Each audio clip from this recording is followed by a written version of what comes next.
The views and opinions of the Nissan Nation podcast are simply that. They are views and opinions of its guests or hosts. They do not reflect Nissan corporate or otherwise. Now, a DRB and KGB media presentation, the Nissan Nation podcast. Hit it, Kelly.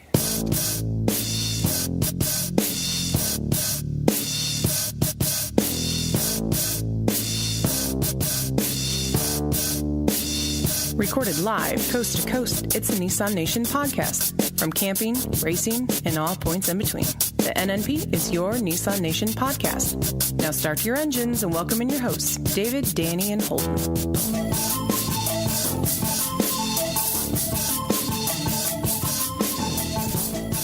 What is going on, Nissan Nation? From all things Nissan here in Middle Tennessee, two parts unknown. This is your Nissan Nation podcast, and I am your host, David Boyd. It's glad to be back with you guys. Oh man, so this episode is going to be crazy, man. So we had Truck Night in America, we had a killer interview, and we're trying to do all this, and Holden gets stuck at a restaurant. It was a mess. So we brought in our buddy Luke Panko from Lifestyle Offroad to join us. And then it even turned into a bigger mess because of technical issues. And you're like, well, did Fat Finger Dave kick in here and really mess something up? And it was like, no, it was like the perfect storm of computer problems, internet problems, just life problems, it seems like, to create this episode. And I believe this is episode 85 now. And anyways, so what I'm going to have to do is this show is going to be heavily edited. It's we're going to punch in and I'll bring you what we tried to record, but seemed to fail to finish the job. So as you guys know, we've been kind of excited because we knew our buddy Ryan Miller was going to be on Truck Night in America, and we also knew our buddy Will Alexander was going to be on Truck Night in America. And as we Danny's on the West Coast, so Danny didn't get to see the show as soon as we got to see the show, and I'm being texted by Luke as I'm about to go on, and he's like, "Man, did you see what happened to Will?" And I was like, "No, I haven't got to see it yet. We're about to do a podcast," and he's like, "The dude totally got screwed." And if you haven't listened to or watched Truck Night in America's latest episode, pause. Yeah, I think I say this again in the episode, but just pause and just take a minute to reflect on that and then come back to me. But yeah, so Truck Night in America seemed to be a disaster, man. The show is definitely set up for people who supposedly work out of their garages, tinker with their own trucks and stuff. And I think it's been proven that some of these vehicles were not the people's driving it. It's been my understanding is there was a few of these vehicles that were a friend's vehicle that somebody got on the show and used their vehicle. I don't know how it works. I know plenty of people who's done through the interview process, so I don't know how that would be. But nonetheless, we had our buddy Will in his Frontier, man, and if you see the kind of camoed out Frontier, that's our buddy Will Alexander, who's from the DC area. But we were all excited, man. We were like, finally, we know Nissan's not the top brand, when you got Toyota and Ford and all these other companies making and selling thousands and thousands more than Nissan, but still, it was kind of like, even if our boy Will didn't, kind of go the distance, we were like, hey, it's our moment to shine as Nissan, enthusiasts, and we're going to get to see our guy do it. And the first challenge is always some kind of like drag race, it seems like. And all 5 trucks line up. You had Will in his I think 2011 Frontier. You had International Scout. You had some lady in a full-size Dodge / Ram. I can't remember what the other one was, but they take off, and crazy. Well, right before they take off, they go, "Oh yeah, and we're only taking 2 people from this race. Normally they take 4." And right then you're just like, "What?" But they said it kind of in like a mic thing, so I don't know if a lot of people caught it. And they take off and they do it, and then chaos ensues. But before chaos ensues, we've got a killer interview. We've got our buddy Lars with he's a rally racer, and I think all three of us love rally racing. So anytime we could talk to anybody that does rally racing, it'd be really cool. And I honestly don't care if what brand it was. It's just, we really like the rally stuff. But Danny came across this guy that was in a very unique car. It was in a Juke. And you're like, what? Juke rally racing? That doesn't seem to be the characteristics of that car. But, you can get the Juke in an all-wheel drive. Sadly, you could get it in a CVT or you could get a manual, but I don't think the manuals came in all-wheel drive. And I think the Juke came in. Anyways, I don't know. But this guy, he came from the Mitsubishi platform, and Mitsubishi being the chaos that they're in, you never know what they were going to do. So a few years back, he was like, you know what? I don't want to go down the Subaru. Everybody has a Subaru. And this guy wisely, he was thinking about sponsorship. And he's like, the Subaru drivers, you got, especially for the smaller stuff, you got probably hundreds of those guys. So it's like you need something unique. So he chose the Juke. And let's just get right into that interview. And let's go rallying, guys, here on the Nissan Nation podcast.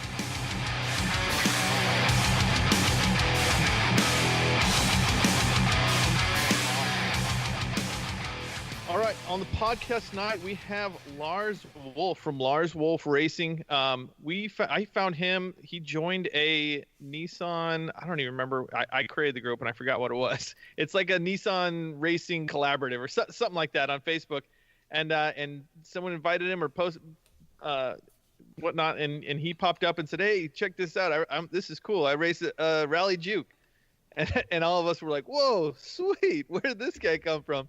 And since then, I friended him on Facebook, and I said, "Dude, you got to come on the podcast." And so finally, we got some time. And Lars, what's up, man? Nothing much. Thanks for inviting me. It's a fucking pleasure to be here. Yeah, absolutely.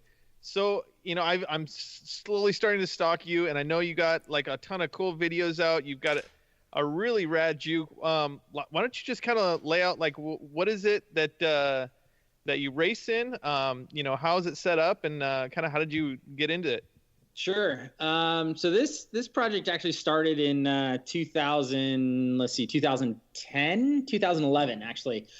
I was working for a company, and I was sponsored by BF Goodrich. I was sponsored by Mitsubishi. I had a car. I had all kinds of stuff going on, and all of a sudden, out of nowhere, the plug got pulled and everything went away. And so I had to kind of sit there and think, well, I had to reinvent myself, so to speak. If I wanted to continue racing, which I love to do and have been doing it since 2005, I had to come up with something cool.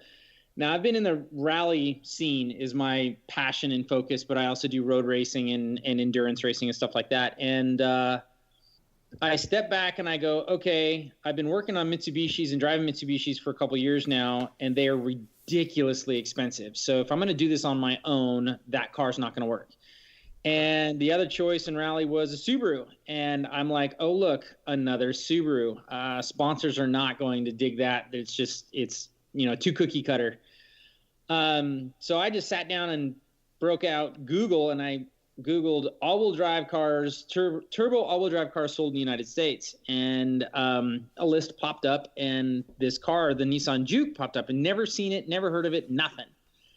And I had a friend that worked at a Nissan dealer, and I called him and I said, "Hey, do you got one of these in the shop?" He said, "Yeah." So I said, I went down and I looked at it, and the car looked crazy versatile and small and compact and could do everything that I wanted to do. So I came up with this plan of building the multi-purpose racer, which I call now the MPR 2.0.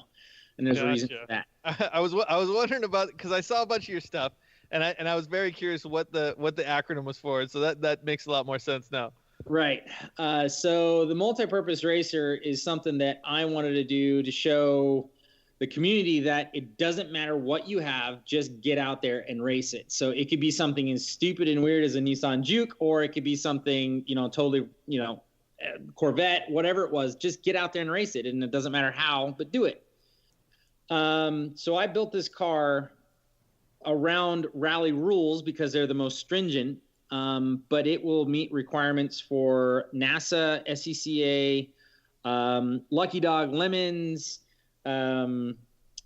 American Rally Association, Rally America Association, and everything. So, and I started racing the car everywhere. I did the United States Touring Car Championship event. I did a Global Time Attack event, and I did a stage rally in 2015 after 5 years of scraping together money and sponsors and talking to all my connections that I had when I had the Mitsubishi, and finally got the car out on stage in 2015, where I promptly put it into a tree doing about 50 or 60 miles an hour. Whoops. And totaled it. Wow. But I had such a good time doing it and building it. And the car is so versatile and cool. It's lightweight. It's powerful. It's, new, cutting edge. It's different. It gets people's attention. It brings them to the paddock. It brings them to my area, and I get to talk about it and share. And that was the main hook right there. So I went out and I found another one at auction, and I started the 2.0, version 2.0. Well, I'm guessing there was a lot of things after the first one that you're like, oh, I can change this now, and I know a little better. Yeah, totally. It was a total learning curve, and about every aspect of the car and the build has been improved by some shape, form, or fashion. So, now we're even getting more into that as well. We're taking now each system and modifying it and improving it yet again. Well, the bummer of the deal has to be that Nissan killed the Juke just as you get the program going, right? It was a bit of a bummer. And I even had very, very good connections within Nissan that were very interested. I mean, what is it? Mr. Kulak is the motorsports director still there. And I met with him at SEMA a couple of years ago, and he was like flabbergasted by the whole car. Even the guys at SEMA this year saw the car because it was outside in the Titan booth, and they were freaking out about it because I went and visited and talked to them, and they wanted to see more and hear more. But crickets, I haven't heard anything from them again. But the cool thing is that this car still sold worldwide. So the following for it in England, in Italy, in Indonesia, in Australia, New Zealand is insane. And I get most of my followers and clicks all from those markets because it's still widely sold. Right. Yeah, I noticed recently you dropped a quick video in we're losing Danny. Robotron. There you go, Dan. Go ahead. There it is. Am I good? Yeah. We caught up. I was saying that that you dropped a video recently that you're rebuilding the motor. I guess the race season's coming up in the summer, right? And so you're rebuilding the motor. What happened to the motor? Well, up until the end of last year, we had been running basically stock internals and stock engine, except for bolt-on stuff. And Garrett Turbos is a sponsor of mine, and I got them to contribute a turbo to the car to see if what kind of power numbers we could produce with just an adapter plate to the stock manifold. I took it to a tuner, and they tuned the car, and even with a big turbo that should be making in the 300s, no problem. We were only making 235. So I was really kind of disappointed, talked with the tuner, tried to understand. Now, I've done damn near every aspect of build on this car or on cars in my career. But tuning is one of those things where I know how, but I don't trust myself to do it. So I have to kind of take their word as what's going on. And for some reason, it just didn't sound like he was doing everything he could to make the project look as good as it could. So I got this guy named Matt Paris, who I've befriended kind of the same way I befriended you guys, just kind of happenstance run into each other because of the car. Now, he's a Juke builder on the East Coast. Good dude. Has helped me out a bunch. I've helped him out. And I flew him out here, and we tuned the car. We said, screw it. Let's see how much we can make. And we made about 305 horsepower to the ground. We estimate, because there was some dyno changes and some number weirdness, but we think about 305 horsepower. Wow. 1.6 liter direct injected. Yeah, it's a direct inject motor, right? Yeah. It's fun. It's a great motor. Except for at those power levels, the rods are made out of Play-Doh. Yeah.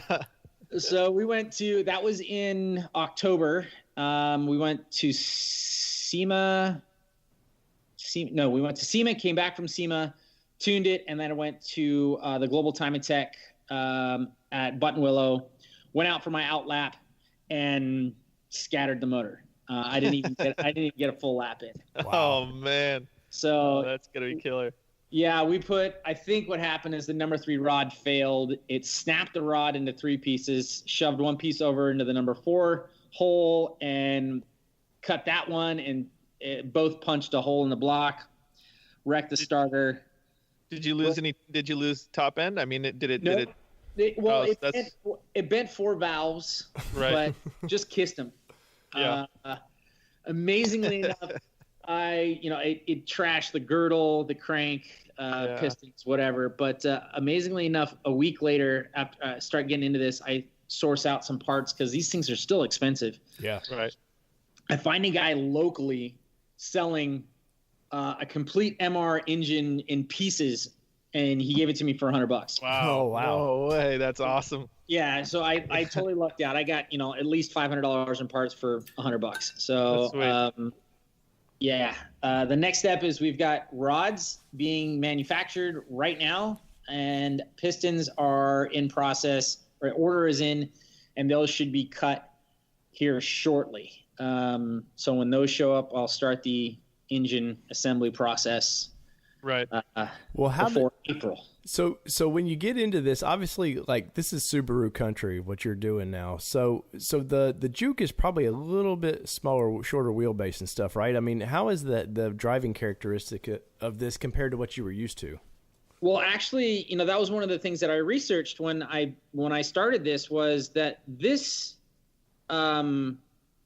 chassis, the wheelbase is only 2 inches shorter than a WRX in the same year. So 2013 to 2011, I think, is when the 2 models that I played with. The track width is a little bit narrower by, I think, 2 inches, but the track length is only shorter by 1.5 inches, 2 inches. So it's pretty common.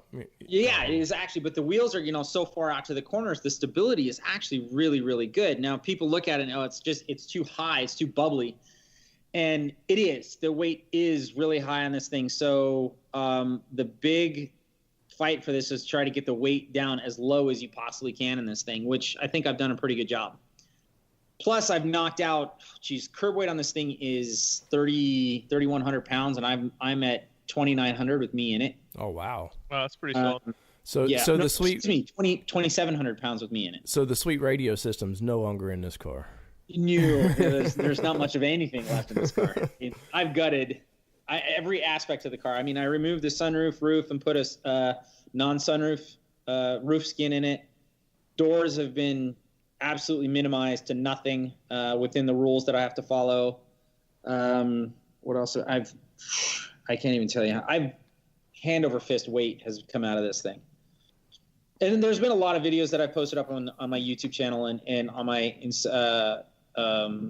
Facebook page that have taken that weight and weighed it and taken pictures of it and shown the progression of it. Well, have you found people, now that you've kind of been the guy out there on the forefront of Juke rally racing, have you had other people go, man, I've got one of these sitting just kind of in my driveway I'm not doing anything with? I mean, if he can do it, maybe there's something for me? They're not quite to the whole fully into the motorsports, but there's been a lot of guys telling me that I've been an inspiration to get them to do the mods, and that they watch my videos and look and see how it's done, and then they upgrade, knowing that piece is weak, they upgrade it, and knowing that they can do it themselves. That's been the big message, is that takes basic tools, and I try to make it as simple as possible, but just do it. Just get out there and upgrade them, because they're actually pretty forgiving on the upgrades. They like them. They respond really well to them. Yeah. Yeah, that's super sweet. I know I just subscribed to you. What is so everybody can know what's your YouTube channel so they can hop on and take a look at your car. YouTube channel is just youtube.com/Lars Wolfe. Everything, all my social media is based under Lars Wolfe, except I have 2 Facebook pages. One is facebook.com/Lars Wolfe, and the other one is official Lars Wolfe. That page is my motorsports side where I post everything first, or all my Instagram posts go to. So anything that's motorsports related or car related usually gets posted to the official Lars Wolfe page and or my Instagram and YouTube page. Right on, sweet. So before you were a Mitsubishi driver, you're racing for them, and now you kind of changed it up with the MPR, the multi-purpose. What's your kind of your race schedule? What's your best case scenario for races this coming year? Best case scenario this year. My first race will be April 24th, and that is the Olympus Rally up in Washington. The next event after that is Oregon Trail Rally in Oregon, Portland area, which is a month after that. And then a month after that is the Idaho Rally. After that, there are a couple of Lucky Dog endurance racing series events here in the California area. And that would probably be August and October, September. Yeah, August, October. Then we have SEMA, and then is Global Time Attack at Buttonwillow, about 4 hours south of where I am. Gotcha. That's in November, middle November. And so what class are you in? I mean, you're all-wheel drive, right?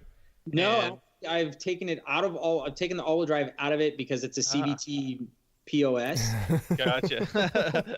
And I've converted it over to a front-wheel drive manual at this point. I am working with Matt, that I previously mentioned, trying to source out a way to do a manual all-wheel drive and make it kit so other guys can do it. But you got to start with an all-wheel drive chassis or it just won't work.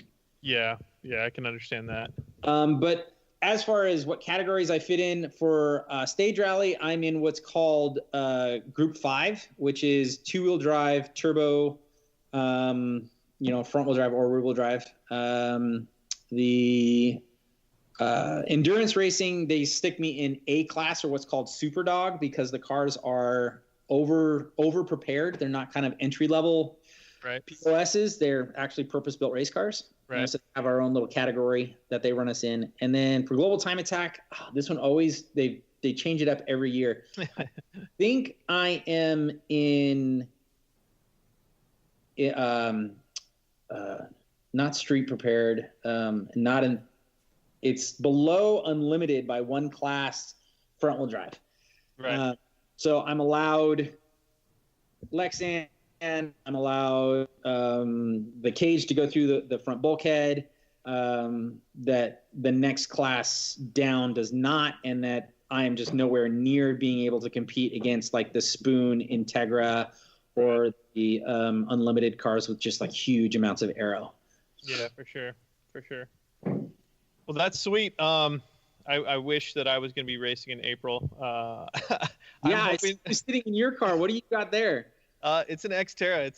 It's 3/4. I would say it's 3/4 of the way done. It's a desert race truck, and I just got it back from fabrication. So I'm nice. Working at getting my feet are on like 17 pounds of wires right now that I got to pull out of this car. So that's like the biggest headache that I'm looking at right now. I got to pull it all out and like strip it down, and I may outsource that a little bit to some friends. No, I totally understand. I did that with the Juke. I did every harness has been gutted and everything taken out that it didn't need. I'm actually have the same issue you do, as I'm putting in a link standing on ECU, and which is requiring they don't have any information on the Juke, of course. Right. So I'm literally starting from scratch on that, and that's a head twister as well. Oh, I can imagine. Yeah, you basically have to build your own harness and pin out and wiring diagram for yourself, right? If that's how you're going to be doing it. Yeah, me and the only other guy that I know of racing Jukes in the country, we're working together. He actually works for Link, so that's a bonus. Definitely a bonus. And he, he does, sales and marketing, that type of stuff. Right. We're working together to try to make, checking each other's math and so on to make sure that we're going to be able to put something together that won't blow our cars up. Yeah, for sure. That's cool. So, you kind of got a little bit of sponsor with Garrett, and then Link's helping out. You got some other sponsors that have come on board now that you have raced a little bit and stuff, or? Yes, I have. This all comes from the years that I've been doing this. I've been racing since 2005, and through that time, I've always been one of those guys that I try to build relationships for the long term, because I know racing is kind of a fleeting flash in the pan for most people.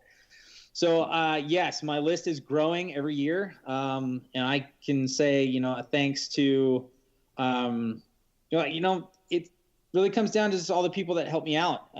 American Rally Association, Moto IQ, Global Time Attack as just organizations. Garrett, Exity, Nameless Performance up in the Northwest, Hawk Performance, Man Engineering, which is a company down here in California that has given their facility up for my use to do tuning and dyno stuff.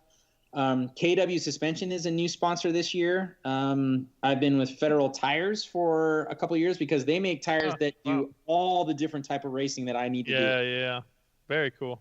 So they're very multi-purpose. That's why I like it. Of course, Link.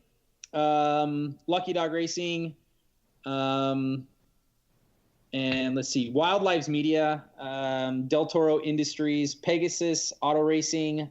Another big one, a new one for this year, is OBP Motorsport, which we're using their pedal box. We're actually I saw that. Yep. Let's see, who else do we got? And then the last one is Battalion Racing. Now, I just made a post to about these guys here recently.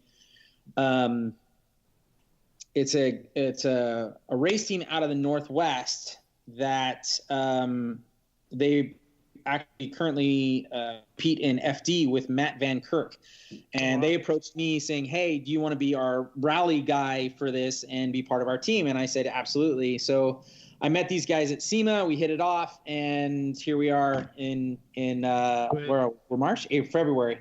Yeah. Almost done with February. Oh, dude, I got a race this coming weekend. I leave tomorrow for Button Willow to go race. Yeah. Nice.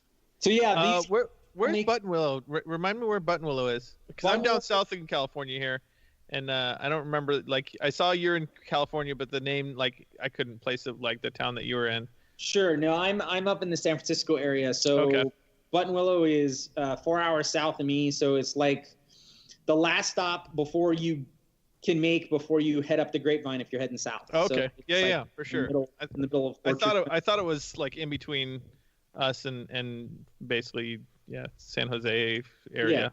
Yeah. Where are you at again? I'm Ventura County, so I'm north of LA a couple hours. Yep. So I know where you're at. Maybe one day I'll be able to get out and watch you race or something if you're ever racing around here. Well, likewise. Yeah, It'll be fun to watch go run the trucks again. For sure. Lastly, I think you kind of, from what I can tell, it's grassroots racing. You just started somewhere and you have a passion for it. What do you say to guys that want to get into racing and they don't know where to start, or they don't, if they have a car and they want to do a little bit of rally, or if they want to have a car and don't want to do some autocross and stuff, what's kind of like your first step for a guy that wants to do something like that? Honestly, probably the first step is to look for guys like us. It's so tough nowadays to hit an organization and get a easy honest real world answer on how to make this happen. But for me, for road racing, it's about track days. Every track, if you're local tour, a closed circuit race course, they'll have a calendar on their website, and on that calendar are links to all these organizations, and there's hundreds of them now.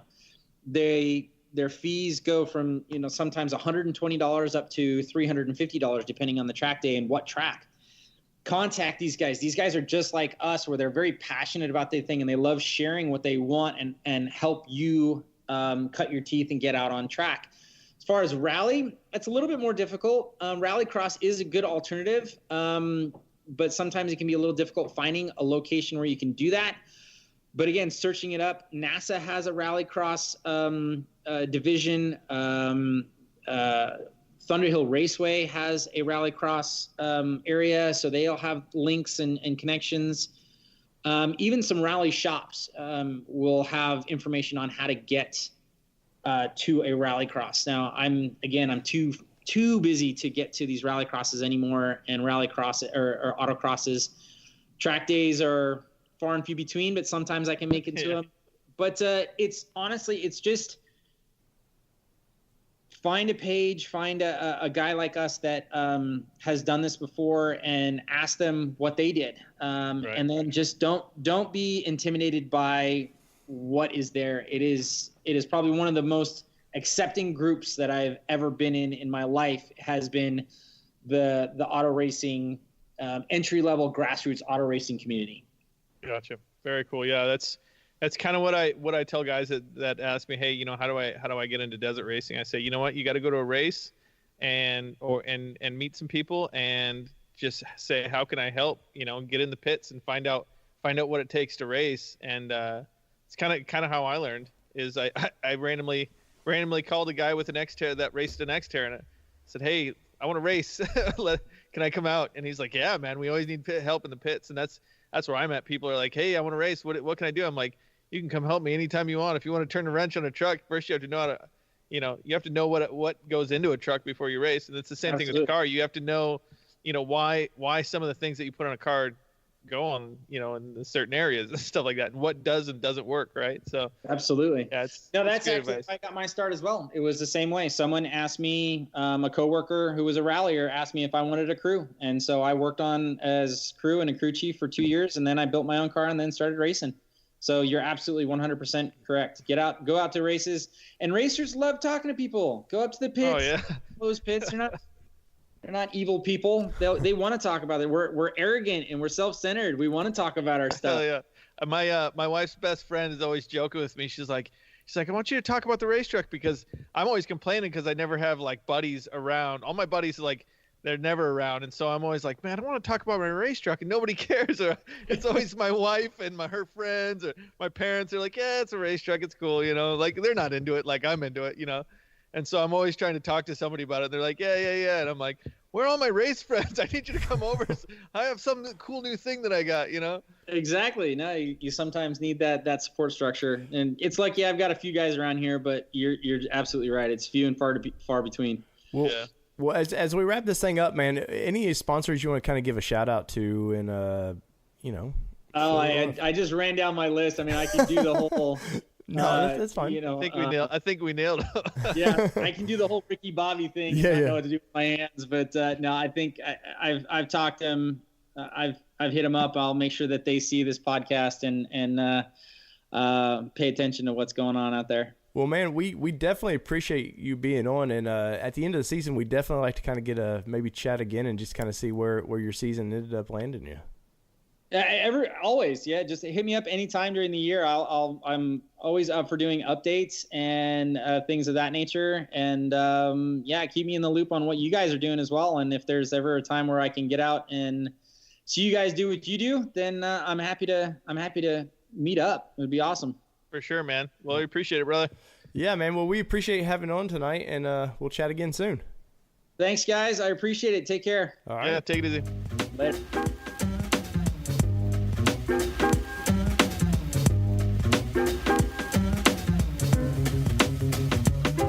There you have it, guys. Lars was a really, really cool guy, man. I appreciate him doing the interview, and I appreciate Danny finding that interview. And if you guys know anybody that has something unique like this is right up our alley, man. I know we cover trucks a lot, but it's because most of our friends or the people we know are in the truck area, but we love talking cars too, guys. So if you have somebody out there, just tell them to drop us a line over at nissannationpodcast@gmail.com. Drop us a line, or you can hit us up on any of those socials and talk to us that way. But we're always looking for somebody cool and unique like this to pick their brain a little bit. And it was a really cool interview. Of course, yeah, I think he was tripped out that Danny's been doing his interviews from inside his race truck, his race Xterra. So that's kind of cool. And I think at one point he was like, "Are you sitting in a race car?" And Danny's like, "Yeah, I'm sitting in a race car." And so they both were racers, and there was a good connection there. So as I talked earlier, Truck Night in America, and what a mess that was. I'm not going to crap on the show too much because I think the show is fun. There's nothing about that show that would ever make me want to do it. The first episode this season, some lady is talking about, she took out a $10,000 student loan to buy a Jeep at one point, and it talks like how smart she was. She got through college early and stuff. And I'm like, well, that doesn't seem like a smart financial decision to do that. And then the lady rolls this Jeep twice, just destroys it. And it's been a lot of chaos that I've seen of this show. Even season one that I've seen season one seemed to be a little bit more of a beater crowd. But this season it's been unique to see some of the things.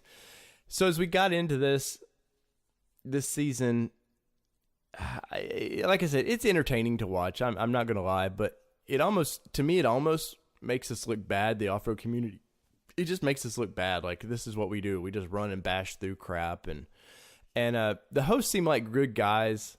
Sadly, Pistol Pete passed away right before this season started, so you don't want to dump on this show too bad. They seem to have stepped up production of this season, but let's get into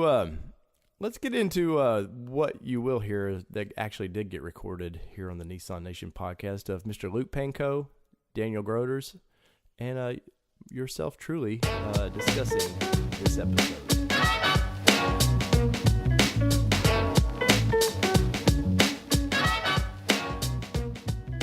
What is up, fellas? What's going on? Oh, Danny's yawning over there. Papa Bear's had. What's up, Dave? Papa Bear's had a lot. I'm not falling asleep. I'm not. Just sucking in some more juice. Well, we were supposed to have Holden on tonight, and Holden got stuck in some kind of dinner or something. I don't know what's going on. He got stuck at a dinner party. I think it was a buffet that he couldn't get away from or something. Too many shrimps. All you can eat shrimp. Got too many questionable shrimps. But anyway, so tonight was the big night for Nissan and TV, and we're going to get right into this because it's so aggravating. So Truck Night in America, you've heard us talk about it. We've pumped the crap out of it. Probably for any other brand, we're all excited because it's the one time Nissan's on TV in a race. Yeah, and not only Nissans, but I mean, we got friends of the show. Yes. On. Yes. So Will Alexander from the DC area was the first victim of the Nissan group that we know that went down there this year, and we've known this since what, Luke, maybe August, that who was going into this. Yeah, we've known for at least 6 months now or so. Yeah, I think it was August, because I, on a whim, got a call from Mr. Miller and drove 3 hours to go help him out with his truck. So we've known for a while, but of course these guys all signed non-disclosures, so they can't talk anything about it. And man, what I saw tonight, or what you guys, I guess, spoiler alert, if you've not seen Truck Night in America, pause the show right now, and after you've watched the first 5 minutes, come back and listen. But that is the spoiler. Yes, that is the spoiler. But the premise of the show is they take 5 drivers that are kind of all backgrounds, female, males, and they race kind of each stage, and they take one, they lose one each race. And I'm sure our listeners have seen the show. They kind of know the show, but, man, I was so pumped tonight. Luke, I mean, what went on, Luke? Tell me about it, buddy. Because you were texting me. You were like, dude, did you see this? Right. Well, we talked a little bit earlier on the phone, but I made a post on my Lifestyle Offroad page, and it got the crap shared out of it. And I think the podcast, the same thing happened. Yeah. You shared a post, and everybody was excited to see Will and his Frontier go into this competition and see what it could do. Right. well, like you said, it's usually each round a truck gets eliminated. Well, they get to the starting line and have these 5 trucks, and they go, tonight, only 2 get to go through to the next round, and it's like, are you kidding me? Yeah. So, Will, it looked like he probably made the most intelligent run. Yeah. A couple of the other guys just floored it out the gate, and they didn't even finish, and you see Will coming up in second, and he gets passed at the last minute, and he just is done. That was it. The Frontier got like 2 minutes of glory. Well, and the worst thing about it is, you know how they talk about at the beginning of the show, they talk a little bit about each vehicle, and here's that International Scout, and it looks like, they put a Raptor front end on an Explorer, and then they're like, it's a Frontier. Well, those don't have a lot of horsepower, and I'm sitting there thinking, that truck probably has more horsepower than most of these here. Right. It probably did more so than the Scout and the Bronco for sure. Yeah, but anyway, so if clearly you've got this far, you know the outcome, that Will was third in a 2-man race, I guess. Right. And what sucks for, because I know, Luke, you entered as to be a participant in this show, and you got pretty far in the casting of it, right? Yeah, I had a couple interviews, one over the phone and then a whole long Skype interview. And it's quite the process. Basically, my 180 horsepower truck wasn't impressive enough for him. But as my wife and I sat down and watched episode 1, she goes, "Yeah, I think I would have been mad at you if you would have done that." So it's probably a good thing at the end of the day. And we can't say much, but we know what Ryan Miller's truck looks like now. So yeah. It's probably for the best, because I like to keep wheeling. Yeah, I think there was some hard things done to the old battle axe. Right. Well, and I guess we find out. I didn't get to see Will's show either. Like Dave texted me right as I was sitting down getting all my podcast stuff up. He's like, "Will got screwed, man." And I'm like, "Oh no, dude," because we were talking earlier, like, "Hey, let's chat about the show." And Dave's like, "Oh well, it's gonna be on tonight," and I'm like, "Oh, you know what? We'll watch it afterwards, and we'll just kind of talk about it." And then he sends me that, and I'm like, "Oh man, I was hoping for a little bit of like little screen time for the Nissan, so a little bit of maybe just at least a second run or something of it, but." Man, that's frustrating. And it was who did you say they brought in? Like, so they're like, instead of 2 people or instead of 3, we're gonna drop 2 or whatever it was. Kurt and Kyle Busch, which NASCAR drivers. That's I annoying. mean, I'm not a big NASCAR fan by any means, but I kind of know who they are. And one was in like a 2018 Toyota Tundra, and the other one was in an older Raptor. But it's like those guys They probably got those trucks for free. They probably didn't pay a penny for the lift on them. Well, the bummer about this is they probably just bought them like 2 days before that and like threw a couple things at them themselves. Right. Yeah, it's called money. What's even funnier is both of the trucks made it to the final round, and they both died because they went through deep water and the air filters got wet. So, but the bummer of it is like this show is like an everyday guy, that's the premise of the show. Right. Is like you built it, and you of course they know some of these people literally don't even own these trucks, like that they just they borrow somebody's truck to go destroy.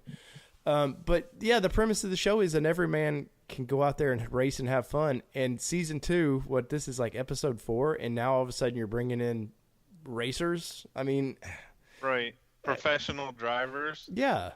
It's like, oh, great. Yeah, so this week it was a lady in a full-size Dodge, which is the weirdest thing to me. There was an International Scout. There was Will, that Ford. Is that it? Or did I miss one? Yeah, Bronco, and then we're missing one. Anyways. No Jeeps? The Expedition Raptor. Yeah. Yeah, no. I think the episode 1, that poor Jeep. I think she ruined it for all the Jeeps. Yeah, but The Jeep ruined it for all the Jeeps. Yeah, but man, I was following some Facebook pages while we were talking here a little bit ago, and like just the disappointment and everybody like talking to Will. I'm just like, and he's like, yeah, I made peace with it a long time ago, and it's like, that's the worst thing is you can't talk about it, and it was in August. Oh, and yeah. he has to like hype the show. Yeah, You know what I'm saying? Like he has an obligation to the show to hype the show. I'm sure. So yeah, so I haven't even looked at Facebook yet, but yeah, and that's the thing is I feel like out of nowhere the last week there's been tons of hype around him getting ready to do this, and every day on Facebook it's something about Will and his Frontier and Will and his Frontier, and then it was like, it's over already. Will, well, a special shout out to Will. We're on your side. We love you. We know that you could have smoked those guys. yeah, man. I didn't even see it yet. I'm gonna go watch it just to root for you, even though I know the ending. But yeah, and you know what, dude? Will's like the nicest dude ever too. Yeah. Like, so that's right. frustrating. You know what I'm saying? Like Will's cool, man. Well, what was cool was they show it in the cockpit, and he's like, yeah, I'm a little nervous, but I've got this, basically. And, like, he had it, you know? And that's what's crushing. And I guess as like, the seventh or eighth truck down the line of coolness, you know, just to get a Nissan up there, we were like, finally, we've made it a little bit, man. And here's our chance. kidding. And it's not like the truck, you know, some of those don't even start. Like, they get to the start line, and they don't even move. And you're like, Right. he was competitive, and man. Anyways, so that was our first 10 minutes on Truck Night in America. But Luke, how is Lifestyle doing, man? We ain't got to chat with you in a while, man. You're on one of our biggest episodes now, the SAS episode. And how is your SAS, man? Anything going on? Well, kind of. Hopefully I'm going to drive it again tomorrow. I made my wife sit out in a 30-degree garage tonight and bleed brakes with me. So hopefully I can stop again. Is Junior not old enough to bleed brakes yet? What's going on, man? No, he can't quite reach the brake pedal. Well, So, No, you just plus sit he him was on, in you bed. just sit him on the brake pedal. But so yeah, you were telling me earlier today, like that man, you're basically rebuilding the damn truck again. yeah, I feel like this has become a yearly thing. I go to Wint and have a bunch of fun, and then all winter I'm trying to fix it. So I just removed the ABS system. It didn't really work anymore after doing the axle, but I still had the control box, and all the brake lines were routed through it. So now that's gone. I moved the front axle forward about 2 inches for more clearance. So that meant I had to redo the steering. And now I need to be, well, it was actually interesting listening to your interview, and he was talking about weight reduction. Well, we'll get to the interview. I'm trying to do a little bit. So yeah, as y'all know, Luke is talking about an interview we've done already. So Right. That's why I just said the interview. he's in the future already. No, yeah. So yeah, you got a couple of years ago. You were big into weight reduction, and all of a sudden it was like, I gotta get this truck light.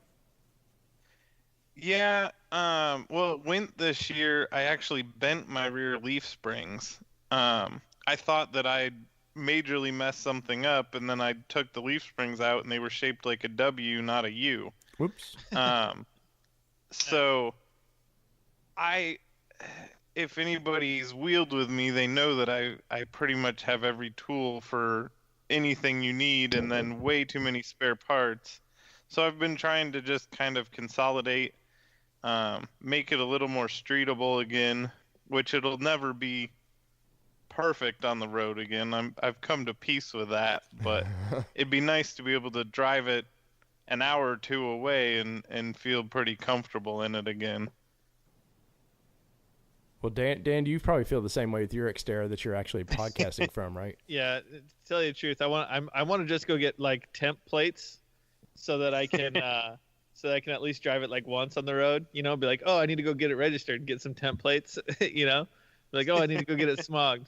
At least so I get like a couple months of driving. Well, yeah, that's what you do. You just drive it to and from the race, right? Yeah, exactly. You don't need a trailer. Hey, You could just register it at my house. It's $51 to get your truck registered in Iowa, and I'll send you the plates, and you can drive them around. Sick. Let's do it. Iowa plates. Well, so $51. I couldn't register my toothbrush for that in California. Well, I think after a vehicle's 10 years old, it goes down to like $51. Nice. Man, it never changes for me over here.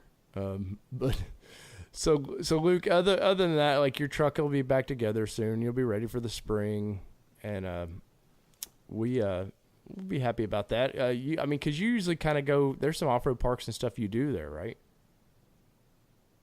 Yeah, there's a couple local places. They're privately owned, but they're pretty accessible. It's usually just make a quick phone call, get a couple buddies together, and you've got a place to go four-wheeling. But then GLX always does their spring fling, usually late April. I'd like to try and get to that if I can. So that's usually a good place to kind of test things out. Yeah. Well, and Rosh Creek would be somewhere new that you've not been yet. Yeah. That's a Oh, wait, drive, no, that's the GLX. I'm sorry. I was thinking G packs. Man, all these G clubs, I can't keep up with them. There's that G-string club that Luke's part of. That's when you throw dollar bills at, right? Yeah, he's been rebuilding that one for a while. After his last G-string trip, there was a little accident, so now he's got to rebuild the back end. Hey, bigger and better, man, right? I'm done. Sorry. So, Luke, what's going on with Lifestyle, man? You guys are. Clearly you're shipping some stuff out to me. I know it should be here as your listeners. Our listeners are listening. It should be here. Me and Danny are going to a Nissan event, and we had to look cool, man. So we've got some new Lifestyle gear going on. Anything worthy of talking about there? Just kind of been business as usual. My logo will be on Truck Night of America, so maybe that'll promote some extra business coming my way. But well, sorry to interrupt, but have you noticed, like, none of these vehicles have anything on their trucks really, and then Miller's going to come in with like half of your vinyl wrap will be on it. Do you think they made him take off some of his stickers? Because he's got a couple stickers that are like questionable. They put gaff tape over all of them, because he told them up front, I'm not going to take these off. Like, these all have history behind them. Yeah. I'm not just going to sit here and take all these stickers off. So they actually covered them up with tape. But so what I did is I went over to Boondocks's house, and that's where they built the cage for Ryan's truck. And beforehand, because I'd gone through these interviews, they kind of talked to me a little bit about if you have a logo on your truck, because mine's wrapped and says Lifestyle down the side, they're like, you need waivers signed. So what I did is I put a big Lifestyle, a big XT Fab, and then I put a big decal that says it's Miller time on the side of Ryan's truck, and I just wrote up a waiver saying, we're official sponsors of Ryan Miller's truck. We give him full permission to be on TV with our logo. And then I signed it, and so Ryan handed it to him, and they're like, yep, good to go. So I just complete shot in the dark, and it paid That's off. Awesome. That's so rad. Well, I know we had the same thing with the podcast. I know there's some podcast stickers on there, and they, like, he hit me up as soon as he got down there. He was like, hey man, can you if they send you something, can you sign off on this real quick? And with the Wint, I was like, hell yeah, I can sign off on that, man. Yeah. So can you imagine, like, that's weird. His truck to sign off on every sticker on that truck? You'd be there all week just trying to figure out the stickers. For sure. Oh no. But the Golden Sleepover. Who do we send? Who do we send something for this one? You got to talk to Danny and Joey for that one. Danny. What are some of his other ones too? He's got some stickers that can be deemed pretty inappropriate as well. Yeah, definitely. Well, I mean, it's good that I think it's 2 weeks that episode, what, March 7th? Yeah, March 7th. So that will maybe he won't have some like celebrity stunt driver jump in and I feel like he made it at least past the first one is from what we've seen of his truck, and we're gonna have Ryan on in the next couple weeks to talk about it. But like I know you've bugged the crap out of him about it, and I know I've personally bugged him about what happened, and like Ryan will not say a word, man. So yeah, I thought I've been pretty clever in some of the questions I've asked, and he just kind of sits there and smiles at you. He doesn't really say anything, so he's done a good job of keeping his mouth shut. I was very curious because I saw him at Went, and I'm like, well, I wonder if he said anything to those guys. But then nobody told me anything, so I was like, well, maybe he did keep his mouth shut. Either that, or he swore everybody to secrecy. So apparently, he did keep his mouth shut, and maybe he won't get any money or something like that if he tells somebody. Well, I did ask him if I could borrow $10,000, and he just kind of smirked and was like, "If I had it, I'd give it to you." Be a lot of Miller time. Huh?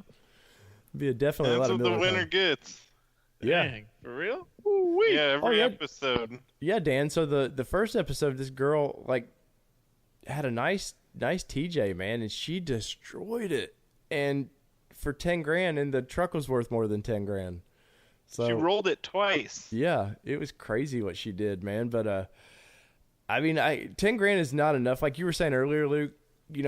After watching that, I'm like, it's fun to watch, but at no point, because Kelly, right before we did this, Kelly was watching that little bit with me, and she goes, why do these people take these nice custom looking vehicles and just go destroy it? And I'm like, it beats me. Uh-oh.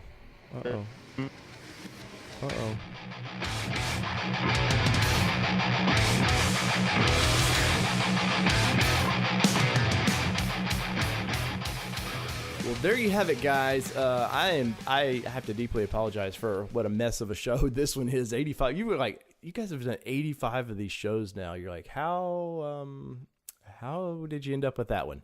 But you know what? We're an honest show, guys. We're semi-professional, but I can't always claim to be super.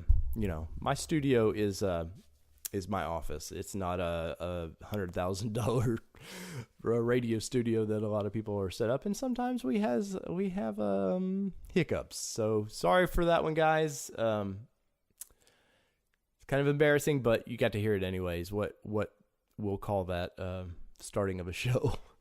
Anyways, so now guess what?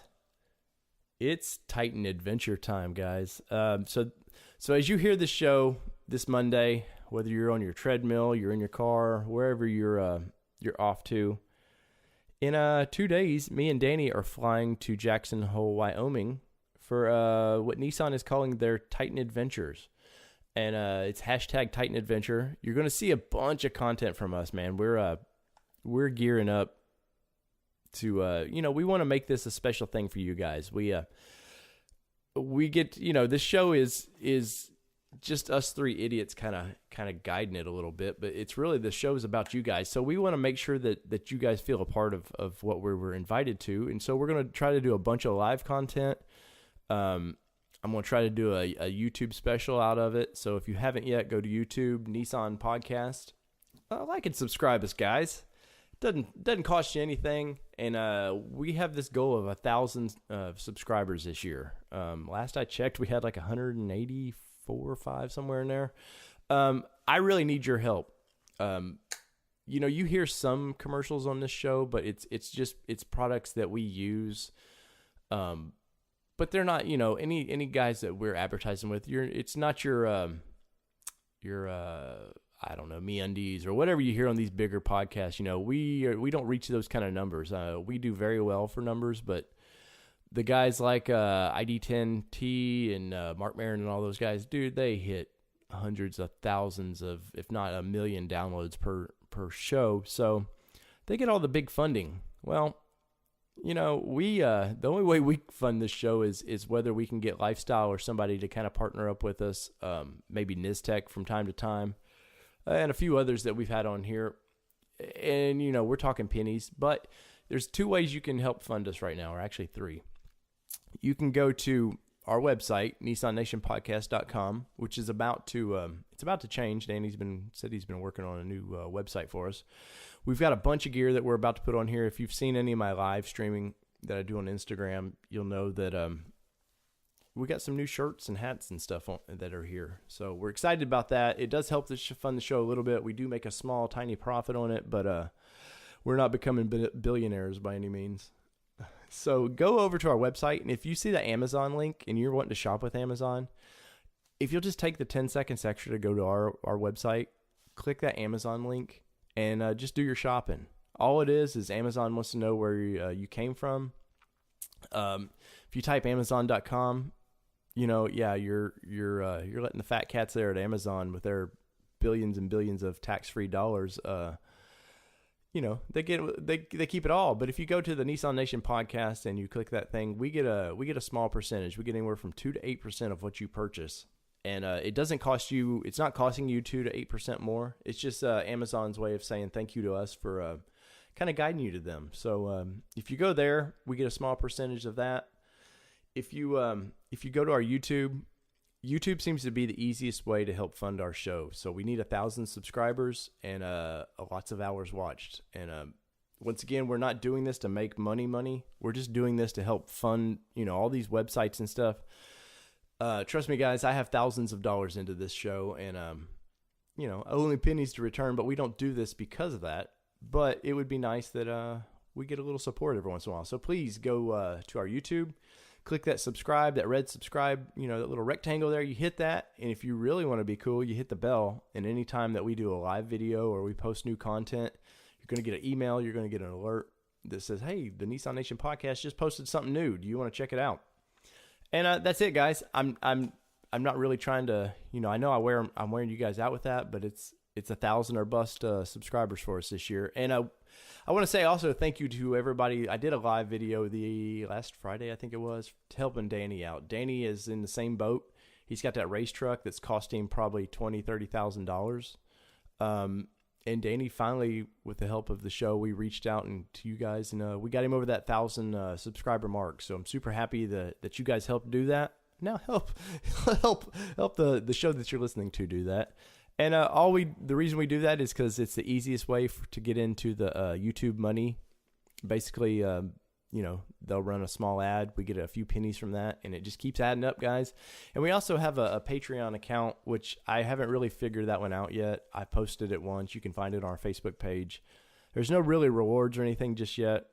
You guys give us an idea of what might be a fun reward for anybody supporting the show. And, even if it was $1 a month, guys, man, those add up real quick, and anything you do, we definitely appreciate. So this Titan adventure, Jackson Hole, Wyoming, we're going there. We're going to hang out with Nissan and Fluid Peak, who is a media company. They work with Nissan, and they're doing all kinds of events. I don't know if you've seen in Morocco the pictures they showed of the Armada and all that being in Morocco. That was all Fluid Peak and Nissan together. This is the same thing, except it's, I just talked to David over there at Fluid Peak, and I think he said they had 4 feet of snow right now in Jackson Hole. So, I've been a little kid since I've seen this much snow. So super, super excited. And I know Danny there in SoCal, who, doesn't get to see a lot of snow. He's super excited. He'll be representing Titan XD page there on Instagram. If you got a Titan, go over there and check the Titan XD page out, man. They post up some killer Titans. But yeah, so we're you might be listening to this, and I'm getting on a plane heading to New Jersey to head to Jackson Hole, Wyoming, and start our adventure. So once again, you got to like and subscribe to what we do, guys. We're pretty streamlined anymore. It's going to be YouTube, Instagram, and Facebook in that order of how the importance of what we post things. And I feel like I'm begging here. And I hate to do it, but we really need y'all's help this year. We're really trying to grow it big this year. We've always grown each year, but we really want a big boost this year. So with your help, we can do that. So like, subscribe, share especially YouTube. Share any of our YouTube content to your favorite Nissan page or to any of your friends, your personal page, whatever you can do to help support us, man. We really do appreciate that. So So guys, that is a show. It's a little shorter than normal, but that's a show. 85. I promise you 86 is going to be freaking epic. We've got a bunch of people we're going to interview. We've got Scott Gould, who was in I think it was a Motor Trend or Truck Trend. It was Truck Trend. He was Truck of the Year or something for his XD he built. I think he's rolling on 37s or something, man. He's been to Moab. He's been all over the country in that thing. We've got Mr. Walter Cheney of Team Venom Racing going to be there. Walter's been doing, I know I talked to him this weekend, he's doing some snow drag racing, which I got to see a little. If you go to their team page, you can see a little bit of that. It's pretty interesting, man. I mean, racers are crazy. Any chance you get to do it, those guys really want it. They're just nuts about it. So I know he's had a full weekend of that. And obviously we want to talk to Fluid Peak in Nissan when we're there. And I know there's a bunch of journalists going to be there too. So guys, I appreciate everything you've done for the show. You guys have made us the top Nissan podcast out of one Nissan podcast, but you kept us going, man, for 4 years, guys. So from everybody here at the Nissan Nation podcast, to my beautiful wife Kelly, who does the intro, to my buddy Danny out there in SoCal, who's been on this 4-year journey with me, and to my buddy Holden, who's been on this journey with me, and to my buddy JR, who we're going to have on the show very soon. Very, very soon again, for doing a lot of the bumper music and stuff you hear. So everybody, this is the Nissan Nation, and we are out. Peace. Love y'all. Jackson Hole, Wyoming. Titan Adventure.